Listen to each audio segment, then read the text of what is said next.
بسم الله الرحمن الرحيم. الحمد لله رب العالمين،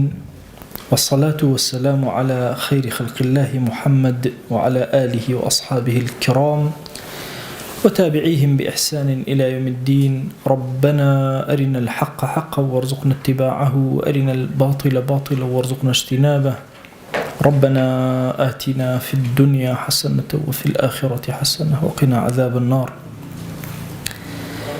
بەڕێزان و خۆشەویستانم، ئەم کتێبە نایابەی بەردەستمان ئیمام ڕاغیبی ئەسفەهانی فەرمووی قاعدەیەکی داڕێژە: هەتا ئینسان زیاتر خۆی بناسێ، خۆی زیاتر ئەناسێ. دواتر هات باسی ئەو هێزانەی بۆ ئێمە کرد کە لە ئینسانە هەیە کە ئەنواع و ئەشکاڵ هێزی سیر خۆی گەورە لەناو ئەم ئینسانە خەڵقی کردووە، و ئەم هێزانە چۆن دەوڵەتێکی مرکزی زۆر بەهێز بە هەمان چەشن زۆر بەهێز و توانە پێکەوە ئەم هێزانە لەناو ئینسانە هەماهەنگی ئەکەن، کە گرنگترین شتێک لە ئینسانە ئەم هەماهەنگیەیە، کە ئەنواع ئەو هێزە معنەوی و مادیانەی کە خۆی گەورە بە ئینسانی داوە هەماهەنگی لەگەڵ یەکترا ئەکەن. دەسێک هاوکاری دەمەکە، دەمێک هاوکاری دەسەکە، چاوەکان هاوکاری دەسەکان ئەکەن، و هاکەدا لە ڕووی مادی و معنەویەوە پەیوەندێکی تونند و تۆڵ و مرکزیەتێکی زۆر عەجایب لەناو ئینسانە هەیە. دواتر باسیەوەی بۆ کردین کە ئەم ئینسانە فەضیلەتی زۆر گەورەیە، لە ئاستێکی ئەوەندە بەرزایە خۆی گەورە بەسەر هەرچی گیاندارایە فەضیلەتی ئەمی داوە، حتا بەسەر مەلائیکە فەضیلەتی ئەم ئینسانەی داوە و گەورەی ئەم ئینسانە سەلماوە. حتى للروي الظاهرية كوا كأفرمي وصوركم فأحسن صوركم. أم تصوير الظاهري إنساني لهموان لناو حيوانات جاندار كانت جمال ترين وجوان ترين. أمرو أيوة بيمان بلي باشا إما أزانين مادام إنسان أفضل ترى لهمو حيوانات كان بتشي أم أفضليتي دسكوت ولا تشتيك لا تبوارك. بوي أفرمي بيان ما به يفضل الإنسان یا يفضل الإنسان، بەیانی ئەومان بۆ ئەکا بەچی ئینسان ئەو فەزڵەی پێدراوە و پێبەخشراوە یا بەچی بۆتە ئەم فاضیلە. ئەفەرمێ ئینسان کاتێک کە سەیری ئەکەی ئەفضل مەوجودە لەناو هەموو مەوجوداتە، بەمەرجێک کە ئەبێ مراعاتی ئەوە بکە بۆچی بووەتە مرۆڤ و لە پێناوی چییە ئەم بە ئینسان خوا خەڵقی کردووە، کە ئەویش دووشتە علمی حەق وەرگرێ و عەمەلی محکەم جێبەجێ بکە. حتى أم معناي تيابي فضلي قوري بكمي معناك فضلك كم ترأبته بوي وتراوى الناس أبناء ما يحسنون. خلشي كري أوشت جوانا كأيكن أو كأيزان كردوي بأيكن لعلوم والأعمال حسنة كري أون كألن أحسن فلان إذا علم وإذا عمل حسنا. هل بي أوتري أحسن سواء علمك جوان بزاني يان عملك شاك بكات. دەی ئینسان ئەگەر لە ڕووی تەنها غیذاءەوە و نەسل و بەچەکانەوە سەیری بکەن لەگەڵ دار و درەختە فەرقی نییە. ئەوانیش وەچ لێ ئەدەن و زیادەکەن و غیذائیش وەرەگرن لە زەویەوە، کە بۆ ئینسان لەم ڕۆ لەگەڵ ئەوانە جیاوازی نییە. لە ڕووی حس و حەرەکاتەوە سیرکەین هەر وەکو گیاندارەکانی تر وەها ئینسان. اینجا ئەگەر تەنها سەیری سوورەتی ئینسان کەین، هەر وەکو دار و دیوارێک چۆن سوورەتێکی جوانی هەیە، ئینسانیش بەو شێوازە. فضيلة إنسان بنطق عقليتي بقسكانيتي كأل النطق. طبعا علمك من هي بناوي علم المنطق، زانستي اللوجيك، علم المنطق علمي عقله، بلان بوشي بي أوتري علم النطق شونك هتا قسنا كي نازاني عقلي هي كسكيانيتي بزمانا عقل درأك وين لنا علم المنطق. أفرمي فضيلة إنسان بم عقلية بو نطقية كأيكا. دەی ئەگەر ئینسان زمانی نەبووە و قسەی نەکردایە لەگەڵ بەهیمە و ئاژەڵێکە جیاوازێکی نەبوو، کەوابوو ئینسان مشابهەی هەیە لەگەڵ مەلائیکەتەکانە لە ڕووی علم. و ئەگەر هێزی علم و هێزی نوتق و فەهم و ئەمانەی خۆی بەهێز کرد وەکو مەلائیکەی لێ. ئەگەر هات و تەنها سەیری قووەتی غیذایی خۆی و نکاح و ئەمانەی کرد لایەنی خواردن و مناکەحە و ئەم بەشانە، ئەوە بێزەبت وەکو بەهیمە و ئاژەڵەکان ئەو هەیە، حتا بگرە ئەوان لەو بەهێزترن. ئەگەر بێنین لە پێشچاوی خۆمان با بڵێن کەڵەشێرێک و پیاوێک بینە پێش چاوی خۆمان دیقەت ئەدەی لە ڕووی جلوبەرگ و پۆشاکەوە ئەگەر ئەم گرنگی بە جلوبەرگی بدا بە هەمان شێواز ئەو کەڵەشێرە جلوبەرگی خۆی هەیە ئەگەر گرنگی بە خواردن بدەن ئەوش خواردنی خۆی هەیە خواردنەوە ئەوش خواردنەوەی خۆی هەیە وەکو ئینسانەکە گرنگی حتا بە مناکەحە و زەواج بدەن ئەوش مناکەحە و زەواجی هەیە گرنگی بە مەکان و شوێن بدەن ئەوش مەکان و شوێنی خۆی هەیە چییە ئەم پیاوەی لەم کەڵەشێرە جیا کردوێتەوە ئەم مرۆڤەی لەم ئاژەڵە جیا کردوێتەوە تەنها ئەو بەشە مەلائیکەیە کە لەناو ئینسانە هەیە کە بریتە لە علم و بریتە لە نطق و بریتە لە فەهم و تێگەیشتن و ئەوەی کە دەرسەکانی پێشووتر باسمان کرد کە تەرکیباتی فەهمی و ئەوانێ ئینسان ئەکرێ بەهۆی ئەم علم و عەمەل و تەربیەی فکری و تەربیە عەمەلی و ئەمانە وردە خۆی بەرزکاتەوە بێتە کەسێکی ڕەبانی بێتە مەلەکێک کاتێک کە یوسف عەلەیهی السەلام کە لە بەرامبەر شەهوەتی ئاژەڵیە خۆی گرت ئافرەتەکان پێیان وت ئین هذا إلا مەلەک کەریم ڕتبەکەی بەرز بێتەوە وەکو مەلائیکە مامەڵەیان لەگەڵاکە چونکە هێزی معنای و هێزی فەهمی زۆر بەرز دەی ئەگەر هەرچی ئینسان هەموو هیممەتی خۆی سەرف کە لە پێناوی شەهەوات یا شوێن شەهەواتی بکەوە ئەوانە شەهەواتە بەدەنیەکان وەکو ئاژەڵەکانی لێیە ئەفەرمێ ئەو کاتە نزیکە لەوەی کە بگا بە ئاستی ئاژەڵەکان لەو ڕتبەیە سیر بکرێت بۆ نمونە کۆمەڵە صفاتی ئاژەڵەکان هەیە لە ئینسانە هەیە طبعاً خوا جەل جەلاوه کەون و کائیناتی هەموو لە پێناوی ئینسانە دروست کردووە هیچ گیاندارێک نییە لەسەر زەوی جۆرێک ڕەبتی تایبەتی لەگەڵ ئینسانە نەبێ یان تعلیمی ئینسان دادا یا صفەتێکی پیسی تایە ئینسانە بێ خۆی لێ دوورخاتەوە یا صفەتێکی چاکی تایە ئینسانە بێ ئەو صفەتە چاکە جێبەجێکە ئیتر لە ئاژەڵەکانە مێرو لە ئەبینی هەر خەریکە کۆ ئەکاتەوە ئینسان ئەبینێ مەسەلەن ئیدخار چۆنە تەیر و توێڕەکانی ژێبێنە هیچ هەڵ ناگرن تەوەکوڵ بەخوا هەریەن و ئەڕۆن و خۆی گەور ڕسقی هەردوو لایەن هەر ئەدا ئەنواع جۆری ئاژەڵەکان هەیانە زۆر متەکەبیر دەرەکەوێ هەیانە زۆر متەواضع دەرەکەوێ یعنی هەموو ئەمانە دروست ئەفەرمێ ئەگەر ئینسان بێت و چۆن ئەگاتە ئاسی بەهائیمەکان ئەڵێ ئەگەر ئینسان بێت تووڕەیی خۆی لە حەدێکی زۆر گەورە زیاد کە باش ئەمە صفەتێکی بەقەری وەرگرتو وەکو گا چۆن تووڕە ئەبێ طبعاً وەختی خۆی لە ئیفلام کارتۆن ئەبینی ومان دووکەڵ لە لوتیەوە دەرەچێتەوە پند لە کوردیە ئەڵێنەوە تووڕە بە دووکەڵ لە لوتیەوە دەرەچێت ینی گا چۆن دووکەڵ لە لوتیەوە دەرەچێت کە ئەنەما لە تووڕەیە بە هەمان چەشن ئەی ئەگەر تەنها هەڵپەی خواردن کات طبعاً یەکێک لەو ئاژەڵانی کە زۆر هەڵپەی خواردن ئەکا و بە پەلەپەل ئەخوا و ئەوانە بەس خەمی خواردنێتی بریتێ لە بەراز ئەڵێ ئەگەر هاتوو لە مەسەلەی تووڕەی و ئەوانە ئەم لایەنەی زۆر ئیبراز کرد ئەم صفەتە لە خۆیە وەکو ثەوری لێ ئەگەر هات شەری هەن هەڵپەکارێکی زۆر سیر بوو بۆ خواردن و ئەوانە وەکو خنزیرێتە پێشەوە پەلاماری ئەدا پەلاماری هەموو جۆرە سەیدێک و نەشیرێکی ئەدا وەکو سەگ دێتە پێشەوە ئەگەر حەقید بوو صفەتی حقد زۆر زۆر لە وشترە طبعاً وشتر لە بەرەوەی لە وڵاتی خۆمانە کەمترە ئەمە دەرک بەمە ناکەین یەکێک لە صفاتەکانی وشتر حقدە کۆمەڵە شتەیە بەلای وشترەوە زۆر زەحمەتە گوێن پێدان تفتێکردن ئەمانە بەلایەوە زۆر شتێکی قورسە جاری وە هەیە یعنی تووڕە ئەبێ لە خاوەنەکەی طبعاً ڕێگە ئەگرێ حتا لە زمانی پێغەمبەری خۆیان صلی الله عليه وسلم لە معجزاتی ئەحمەدیە هاتووە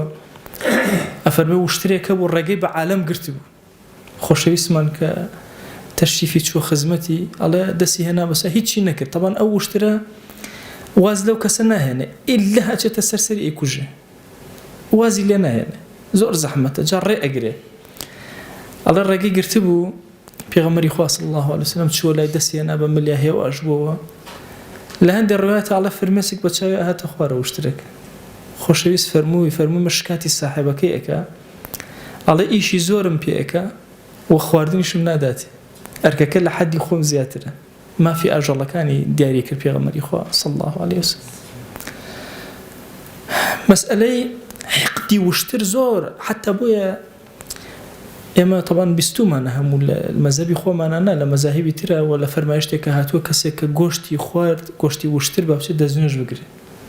ابن تەیمیە ڕەحمەتی خوای لێبێ لە کتێبی القواعد النورانیە الفقهیە ئەفەرمێ أفرمي سري أول شيء بيغمر إخوة صلى الله عليه وسلم أفرمي قوشتي واشتري إخوة برو دزنوج بيقول أفرمي إخوة باتفاق علماء دزنوج ناشكي الجمهور هرشوار مذهبك الرأيان أوي دزنوجي بيان ناشكي يتر علماء زور تحليلات يعني كلهم التحليل ابن تيمية لو مسألة أفرمي على چونك زور حقيدة واشتر زور عليك إنسان خواردي توشي أو حقد وتوري أو صفتي والنقلة لفرماشتك أفرمي أوانيك قوشتي مر أخوان طبيعتك النرم هادئة هي أفرمي زور تورو تند أبي كتورو تند أبي بيويسي بچی هەیە لە فەرمایشتی ترا هاتووە کە تووڕە بووی مەسەن دەستنوێژ بگرە خۆت بشۆ ئاو بخۆرەوە ئەفەرمێ ئەو ڕێوایەتە باسی ئەوە ئەکا کە گۆشتی وشترت خوارد بووی ئەو سیفەتە حقدیەت یا تا کەمێتەوە بچۆ دەستنوێژ بگرە وەی فێنک ببیتەوە ئەو حرارەتە لەگەڵ بڕوودەتی دەستنوێژە هێواش بێت یان ئەفەرمێ ئینسان ئەگە سیفەتی متەکەبیری وەرگرت وەکو نەمر وەکو پڵنگی لێ یا ذاڕەوغان بوو واتە فێڵ و فرت و ئەمانەی زۆر بوو أو وكو لي أو وكو ثعلب وكو الريوي لي أي أجر همو أم صفة بيساني لخويا كوكردو أفرميك شيطان مريد وكو الشيطاني كي زور شريري بيس شونا أوي لي شو كهم شي صفاتي خرابتي أكوكرد بوي مسألة خو بارزي لم صفة بيسانه ودرهنان وهالكيشاني زور قرنجا هم باش هيك الإنسان أم صفتان بوي أفرمي وجعل منهم القردة والخنازير وعبد الطاغوت لا أتبيرو زكاة بوشي لبنو إسرائيل هندك بونا قردة بونا خنازير ما بي صفات كان يعني أما صفتي خنزيري زور وأبوي خنزير وأنا صفتي ميموني زور وأبوي ميمون دي زورا صورة كان إنسان أنواع وأشكال الإنسان هي شكو يموتو معنا حتى إنسان زياتر بناسي خوا زياتر أناسي أما هم إذا صلاتي خوا لنا إنسان كان دي إنساني ومن هي لحقيقتي خوي لا يداوى شو برو حيوانيات بوكو هندق لحيوان كان اللي هاتوها بتاوتي أوانيك تعقلي دين ناكنو دين قبول ناكن بيريان لنا كردوتو وري ناكن شون تأستي أجل كان بوي أفرمي إنهم إلا كالأنعام بل هم أضل سبيلا أو أنا وك أجل كان أوهان بلكو خرابتر لا أجل كان طبعا أنعام أفرمي أنعام بوتشوار جور أجل ناوة مروا بزنو واشتروا قاوة ما صاب كي مدرس أفرمي أنعام بو أمتشوارة بكارية مروا بزنو واشتروا قاوة بابلين أمتشوارة بيان أوتي أنعام أفرمي أواني كعقل يعني الذين وتعقلنا كالذين وقبول ديني أنك أبو الشوازن إن شر الدواب عند الله الصم البكم الذين لا يعقلون باش عقل يكي باش ملك يكي بخرجنا دواء أفرمي خرابتين جوري دواب ما يدب على الأرض هرشتي بسر زياب الروا بي وتري الدواب سواء أويك بسر زياب الروا ميرو ليك بك بسر زياب الروا يانا ماريكي خشوق بي يانا فيروسك بي حرشتي بك بسر زياب جولو حركي هبه أفرمي هرهم يعني خرابترين أوانا كامية الصم البكم أويك كرولالا كمان كرولالا الذين لا يعقلون أو إنسانيك خوي كرأك لا أستحق خوي لالك لا أستحق تيناقا ونايوتي بفكرة شر الدوام بلا سر زويا وما يدب على الأرض بسر زويا أروى لهمو أن خرابتر دي أفرمي لم آت بيروزا بومن درأكي كافران ما دام أو قوتي كخوا بيداون بكارنا هنا قوتي عقلي خوان بودوزين ويخدا وقيشتن بخدا رب العالمين أفرمي دي أمانا كفهم يعني برانبر بالدين ياتينا قيشتن النبوة شونة تأستي الشر الدواب لسرزوية وخرابترين أوانا يدب على الأرض أفرمي آياتي كي بيروزي تر أفرمي طبعا عرزم كردن راغب لبروي خوي مفسري قرآن هرشي أنوسي الله لخزمتي قرآن قراسك إياك أفرمي آياتي كثير مثل الذين كفروا كمثل الذي ينعق بما لا يسمع إلا دعاء ونداء صم بكم عمي فهم لا يعقلون نمونەی کافران بەچی ئێنێتەوە كمثل الذي ينعق. طبعا نعق بمعنى صيحة وهواري شوان. طبعا شوان جاري وهي مركاني أروان حل أخوي هواري اشتيك كان أخوه اليوم مركا أجرته أمي باسي مركا به هيك يجي هر هواري اشتيك مركاني وأجرته. من ببير من موصى محمد إبراهيم شوان بو بوشا خانو مرة كان أشون ليرة عيو شكل حيج نبو جارت النوع تري أو جات هر مرة كان هر قرانو بالضبط أو مشهدا أو هاي أفرمي أم كافرانا كاتك شون أم أجله هيج تيناقا صوتي أبيسيتو أو جوليك وحركيتك والله بالضبط أو لا يسمع إلا دعاء ونداء هوارك أبيسي بلام حيج تيناقا لمسلك صم بكم عمي كر لال كويرن لآستي حقا فهم لا يعقلون تناغن دركناكن عقليا بيناشكي كوابو أفرمي أو كسيك وعظي كافرأك كدلكي أو داخل وعقلي ناخاتك كمثل الناعق الأغنام أو كسواك هاوارك لما ركاني تنبيها أنهم فيما يقال لهم كالبهائم. إشارتك بأما ذاك وأنا وكو أجل أوان شون أجل هاواركيت وأقرأت وأنشروا حس تأثيرك أن لك هالشي تناقن شاعرك لهزمي هندي لخلشيئك على اللؤوم أكرم من وبر ووالده. طبعا وبر إما وبر من هي العربية وبر من هي وبر بريتيل خوري وبر تقريبا وكو رزقي خومن أوايا يعني بابلان شوازكي هالكوتكي وكو مشك أوايا سروك لو أمانة بلا كلكي نيه. طبعا وين كلكي هي كلكي زرت خوان بيالله رزق أجر كلكي نبي هر هيئتك وكو هيئتي مشك أوايا فيتي وبر لزماني عربية نازم بالضبط لكردي أتش كلمة أكمان هي أفرمي وكو أو أجلوايا وكو باوشي أو أجلوايا واللؤوم أكرم من وبر وما ولد. الله وكو شيء وكو وبر وما ولد نالي ومن ولد حتى من بكرنا طبعا لزماني عربية من بو عقل ما بو غير عقل ما يساك من بو عقل بكريني كاتب مساء فرمي لله ما في السماوات والأرض أو إلى أسمان كانوا الزاوية أو ما غيري أو أقرأته غيري بابنا عقل أقرأته أي أقروتي لله من في السماوات والأرض يعني عقل كان جن إنس ملائكة بويا وشيء من وما أمجاوزك أم شاعر بو إنسان بو هندي الإنسان ما بكارين يعني عقل يعني على النيوت ومن ولد باشا وتوتي ما ولد تنبيها على أنه لا يستحق أن يقال له من كسيل لأم مستحق يوني مني وبكار بيني ما وبكار بيني لأستي بهاي مكانه متنبي شاعر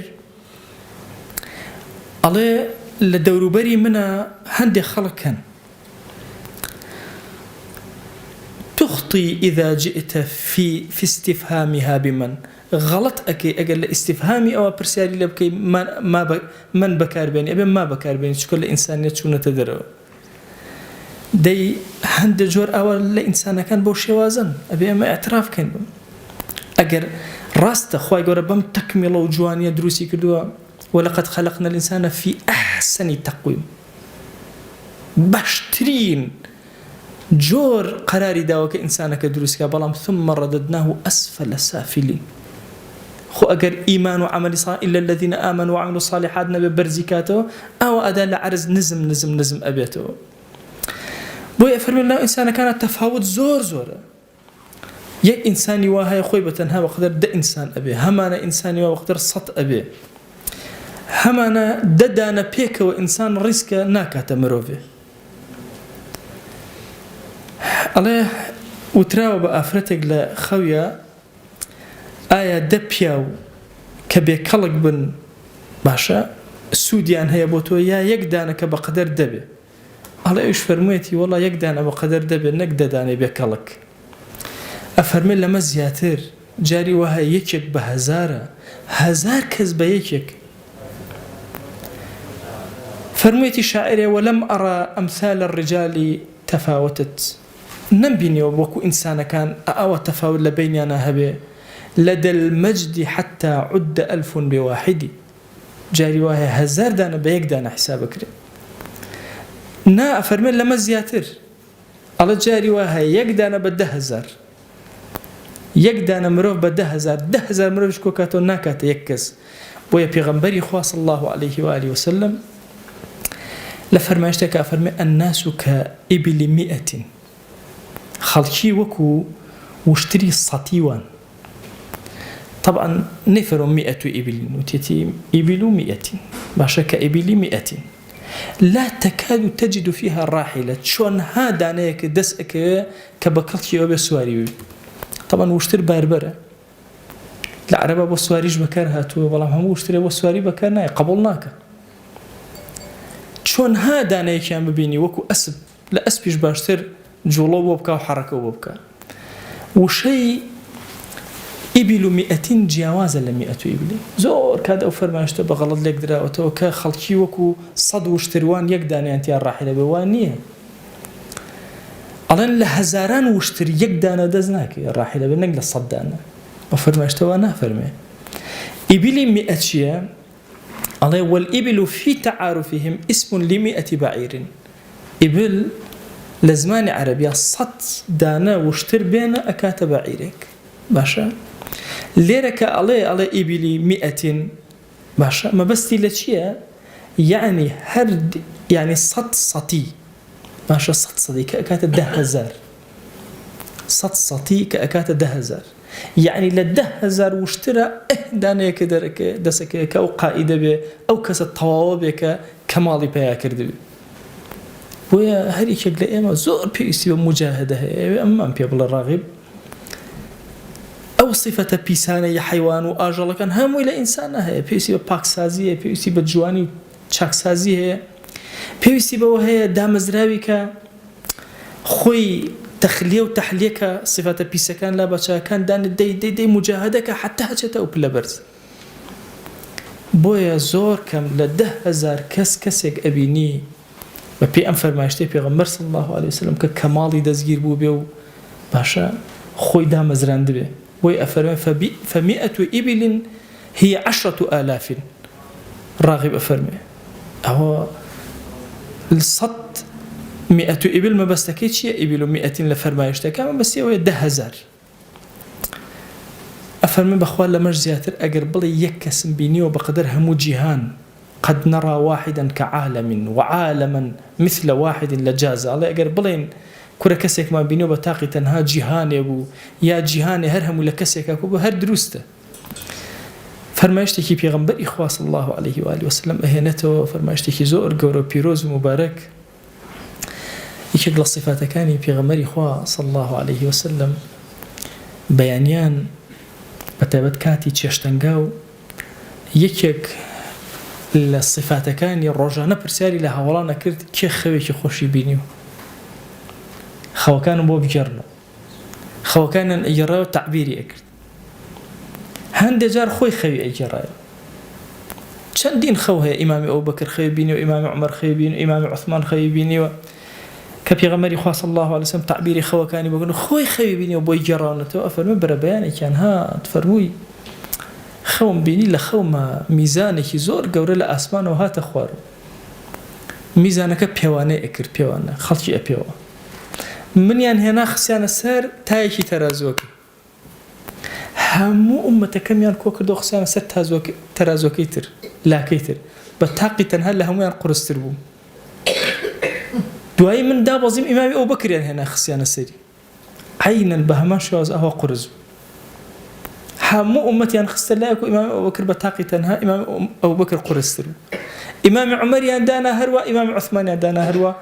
دواتر كإمام عثمان دابوزي ترازو كبرز بابو آسمان نفرك هستاو لخدمة بيغمرة صلى الله عليه وسلم فرمي يا رسول الله أي إيما حلمان تشيبه فرمي إيوه بحسب أعمالك أنت كردوا كانت طبعا علماء زور قصيان يسام فرمي أشتشيرين أفرمون بيغمري خواه صلى الله عليه وسلم شوار كسي ودياري كن خوي إمام أبو بكر إمام عمر إمام عثمان بو أوي دوای ئەمە کەسی تری دیاری نەکرد بۆی جەنگکەن لەسەر کردەوەی باش زۆرێک هەبوون لە هاوڵان ئاوا قورس بوون یعنی بیرەکەیتەوە طبعا ژیانی پێغەمبەری خوا صلی الله علیه وسلم لەگەڵ هاوڵانە ژیانی زۆر تایبەت یعنی عەبدوڵڵای کوڕی مەسعود ئەفەرمێ جارێکیان بە دارێکە هەڵگەڕا قاچی ئەوەنە باریک بوو قاچی دەرکەوت ئەسحاب دەستیان بە پێکەنین زۆر قاچی باریک بوو فەرمووی بەچی پێکەن وەڵڵا ئەو قاچانەی لە کێوی ئوحود قورستر لای خوا زۆر قورسە وی لە فەرمایش شتێکا فەرمێ كمل من الرجال كثير زۆر پیاو هەن کامڵ بوون تۆ تەسەور کە کام ئینسانە زۆر لاوازە ئەگەر هاتە ناو ئەم بابی تەمرینکردنەی نەفسی خۆی وردە سەرکەوت ئەزانی بەرەو کوێ ئەڕوا زۆر جار هەبووە مامۆسایەک و وەلیەکی گەورە تەلەبەکەی لە خۆی بەهێزتر بوو توانای تەلەبەکەی پێشتر کەوتووە بۆیە ئەم فەرمایشتەی پێغەمبەر صلی الله علیه وسلم کە فەرمووی هەر هەمووتان بە حەسەبی ئەعمالتان ئیتر حسابتان بۆ ئەکرێ دەرگایەکی منافەسەی زۆر گەورەی کردەوە بۆ کەماڵ ئینسان ئەکرێ بە منافەسەکان تەسەور کرد لەم دینە عەزیمە ئەوە مەسەلەن ئەڵەن مەلا عەبدایان مەلایە شوانێکی دەهمای قوربەسەر لەو لادەیانە بۆ خۆی لەوێ خەریکی شوانی خۆیەتی بەیانی ئەو هەڵساوە هەزار جار ئەستەغفیرڵڵای کردووە مەلا عەبدایان نەیکرد لای خوا فەزیلەتی ئەو زیاتر پێویست ناکە بۆیە باڵای معنەوی ئینسان جهد و جیهادە ئینسان خۆی چەندێ جهدی کرد چەندێ هەوڵیدا چەندێ ڕۆژ بەناو نییە پێغەمبەری وا هەیە صلی الله علیه وسلم لە ڕۆژی قیامەتەیە دوو کەس لەگەڵایەتی دوو کەس قەناعەتی پێ نەهێناوە قسەکانی بیسراو نەبوون بەڵام لە حەزمی پێغەمبەرەتی ئەو کەم نەبووەوە هەر پێغەمبەرە بەو ئاسمانە و بەرزەوە زۆر هەن لەوانەی کە ناویان نییە و کەس نازانێ تەسەورکەن ئەوانەی کە ناویان نییە زۆر زیاترن لەوانەی کە ناویان هەیە ئەوەش ڕەسقە خۆی گەورە بە هەندێکیدا بە هەندێکی نادا مەرج نییە ئەوەی کە ناوی هەبوو ئیتر ئەوە باش بێ نا ئەوەی کە ناوی نییە زۆر کات باشترە معنەویان زۆر ئیشی گەورەی کردو بۆیە ململانەی ئێمە لەسەر بە مەلەک بوونە بە مەلائیکە بوونە چۆن ئەو صفاتە فەهمی و عەقڵی و علمی و دینیانە باشە تعقل لە خوا جەل جەلالوه وردەوەدە بەرزە بیتەوە پێی چەندێ بەرزە بیتەوە والله ئینسان جاری وایە ئەوە ئەچێتە مزگەوتەوە خەڵکە بینێ یەکێک لەو سوچە دانیشتووە یەکێک لەوێ ئەوە دیقەت ئەدەی ئەی هاوار ئێستا ئەمانە کامیان ئەفضەلترە لای خوا جەل جەلالوه کەس نازانێت وەیە ئەبوو ذەڕ ئەگێڕێتەوە فەرمووی جارێ لە خزمەت خۆشەویستا بووم صلی الله علیه وسلم فەرمووی ئەبوو ذەڕ ئاسێرێکی ناو مزگەوت کە بزانێت کێ زۆر باشە ئەڵێ منیش چاوم گێڕا سێرەکەم پیاوێک جلێکی جوانی لەبەرایە هەموو خزمەکانی کۆکردەوە ئامۆژگاریانێک هەمووانی کۆکردەوە قسەیان بۆ ئەکا یا ڕەسوول الله صلی الله علیه وسلم ئەمە دەعوە ئەکا بانگەوازەکە پیاوێکی چاک وتی ئەی کێ خراپترینە لە منیش سەیری ناو مزگەوتم کرد سێکەم دانەیە پڕخەیە بۆی خەوتووە ڕاکشەوە هەڵەت دێ وەڵڵاهی ئەی ئەبا ذەڕ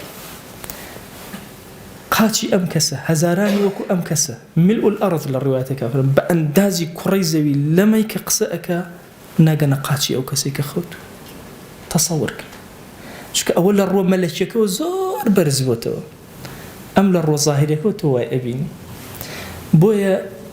ئەم فەرمایشتەی پێغەمبەر صلی الله علیه وسلم ئەم خەوە شیرینەی ئەو دەروری ئینسان زۆر ئەخاتە شڵەژانێکی سەیرەوە ئەبێ بەڕاستی ئینسان خۆی زۆر مانووکە هەوڵێکی زۆر جددی بدا لە پێناوی بەرزبوونەوەیە لە پێناوی دروستبوونە چونکە عەرزم کردن ئەم باسە باسی ئەوەیە چەندێ خۆت بناسی چەندە صفەتە خراپەکانی خۆت بناسی چەندێ مرۆڤایەتی خۆت بزانی لە چه حاڵێکایە ئەوەندە زیاتر هێزی خوات بۆ دەرئەکەوێت جەل جەلالوه شاعرێک ئەبوو نەواس وتوێتی وليس لله بمستنكر أن يجمع العالم في واحد زۆر جێگەی سەرسوڕمان نییە کە خوا جەل جەلالوه هەموو جیهان هەندانێکی زۆر بەهێزە بۆ ئێمە کە بەرەو خواناسی و تاعەت و دینداری و ئەو لایەنە بڕۆین کە لە بەشە بەهیمەکە دوورمان نەخاتە بەشە ئاژەڵێکە بەرەو بەشە مەلائیکەتەکە ئەمان بە کە ئەوەش بە جوهد و جیهادێکی زۆر گەورە ئەکرێت لە ڕاستی بەو ئەکرێ ئینسان هەموو ساتەکان و لەحظەکانی بیری لای خوای خۆی بێ بزانێت چۆن کردەوەکانی چۆن باشەکان لە خۆیان دا ئەمەزرێنێ و خراپەکان لە خۆی دوورەخاتەوە و هەر یەکێک لە ئێمە لە هەموو کاتێک زیاتر لە ئەم ڕۆژگارە پێویستمان بەم جەنگەیە لە بین یەکترە جەنگکەین و منافەسەکەین بزانین کاممان ئەیبات کاممان ئەبێتە بەڕێزترین لای خوا ئەفەرمێ لە فەرمایشتەکەی پێغەمبەر صلی الله عليه وسلم کۆتا قسەم بە خزمەتتان فەرمی هەندێک لە عەبدەکان هەن کە تۆ سەیری ئەەکەی ئەشعەثە ئەغبەرە قژی تێکچوو تەپ و تۆزاوی خەڵک زۆر گوێ نادەنێ بەڵام لەو ئەقسەمە عەلە الله لەئەبەڕە ئەگەر سوێن بخوا بەخوا جەل جەلالوه خوا سوێنەکەی ناشکێنێ یعنی تەسەووەر کە عەبدێک بڵێ خوایە حەرەبێ ئەو شتە بکەی تەسەووەر کە خوا بەگوێ بکە ئەم عەبدە ئەوەندە گەورە یعنی ئەمە کە عەرزتان ئەەکەم لەو ئەقسەمە عەلە الله لەئەبەڕەه سوێن بخوا لەسەر خوا لەفزەکە ئاوا ئەگەێنێ کە ئەنەوە بڵێ خوایە ئەبێ ئەو ئیشم بۆ جێبەجێکەی خوا بۆی جێبەجێ ئەکا ڕەدی ناکاتەوە ئەبێت چ پلەیەک بێ ئەم پێگەیشت بێت چەند گەورەی بێ بۆیە ئینسان لەم بابا ئەزانێ بە شەڕۆحیەکە فەزیلەتی ئەم بەسەر هەموو جۆرە گیاندارەکانە ئەو بە شەڕۆحیەیە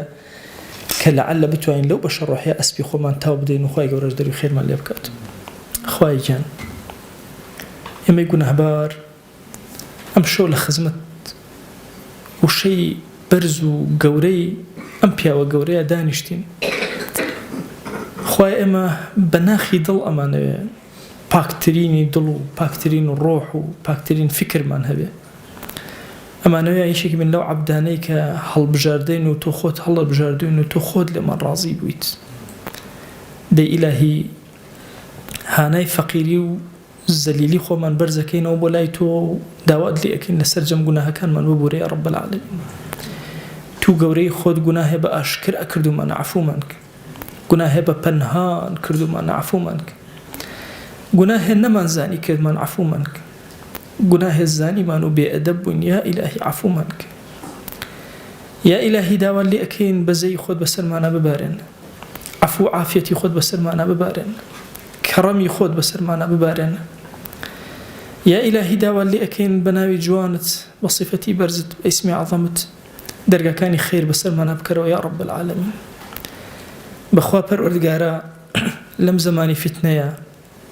نازانین چی بکەین دەرەقەتی نەفسی خۆمان ناین شەیاطینی ئینس و جین کۆبوونەتەوە لەسەرمان تەنها شتێک هاواری بۆ بێنین ڕەحمەتەکەی تۆیە یا ئیلاهی بەخوا پەروەردگارە قەت سپاردە لای تۆ زایە نەبووە و ئیمانی خۆمان سپاردەی تۆ کرد بمان پارێزە ئەخلاقی خۆمان سپاردەی تۆ کرد بمان پارێزە یا ئیلاهی داوات لێ ئەکەین گەنجەکان و لاوەکانی خۆمان هەموو سپاردەی تۆ کرد خوا بیان پارێزە ئومەتی پێغەمبەری خوا صلی الله عليه وسلم سپاردەی تۆ ئەکەین یا ئیلاهی بیان پارێزە یا ئیلاهی داوات لێ ئەکەین بە ڕەحمەت و بەزەی خۆت بە کەڕەمی خۆت بەخوا ئێمە شەرمەندەین و هیچمان نییە بۆ تۆی بەرزکەینەوە نەڕوومان هەیە نوێژەکانمان بەرزکەینەوە لە حوزوری تۆیە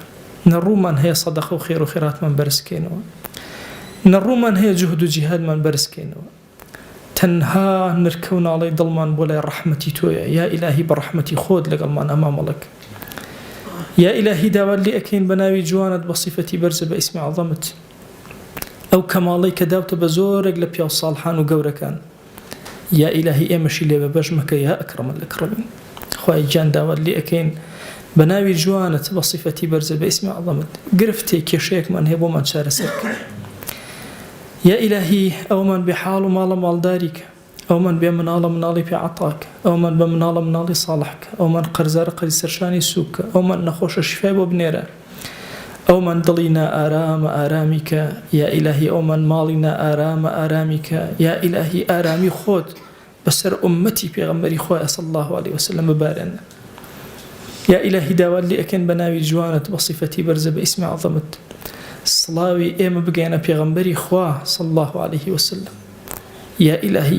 یەک ناومان لە خزمەتیا بێنە ئیشتیاقی دڵی ئێمەی پێ بگەێنە ئەو مەحەبەتەی هەمان لە دڵمانە بووی یا ئیلاهی پێ بگەێنە یا ئیلاهی داوات لێ ئەکەین بە ئەندازی دەنکی هەنارەکانی هەڵەبجە سەڵەواتی بۆ ئەنێرن و سەڵەواتەکانی پێ بگەێنە یا ئیلاهی داوات لێ ئەکەین لەو کاتانەی کەوا گیانمان ئەکێشن یا ئیلاهی ڕەحمەت و بەزەی بەسەرمانە ببارێنە یا ئیلاهی لەو کاتانەی ئیتر زمانمان ئەشکێ و هاوارمان بۆ دۆست و خۆشەویستانیشمان نامێنێ بەخوا چاومان تەنها ڕەحمەتی تۆ ئەبینێ يا إلهي رحمتي خود بسرمان أببارن لو ساتي لقورك تارا بجمع هيران يا إلهي رحمتي خود بسرمان أببارن روجي محاسبة من لبردم حضوري تويا أجر شي شرمن دور ورشين بخوا إلهي تنها سير رحمة دأكين ورحمة بسرمان أببارن يا إلهي داوال لي أكين بناوي جوانت وصفتي برزب اسمي عظمت أو خوشويستي ضلمان پیغمبری خوا صلی الله علیه وسلم هرچی داوا لێ کردووی لە هەموو حیاتیا لە چاکەکان ئێمەی گونەهبار داوات لێ ئەکەین و پێمان عەتاکە ئەو خۆشەویستەی دڵمان هەر شتێکی پەنا پێگرتووی یا ئیلاهی ئێمەش پەنات پێئەگرین و پەنامان بدە یا رب العالمین ئیلاهی داوای ئیمانێکی بەهێزت لێ ئەکەین داوای عەمەلێکی صالحت لێ ئەکەین داوای ڕەزامەندی تۆ ئەکەین یا ئیلاهی لێمان ڕازی بە يا إلهي لمن راضي به يا إلهي لمن راضي به إلهي بريشي سبي بيركان من هاوارد بو إهينين يا إلهي بلچكي خوشكان من هاوارد بو إهينين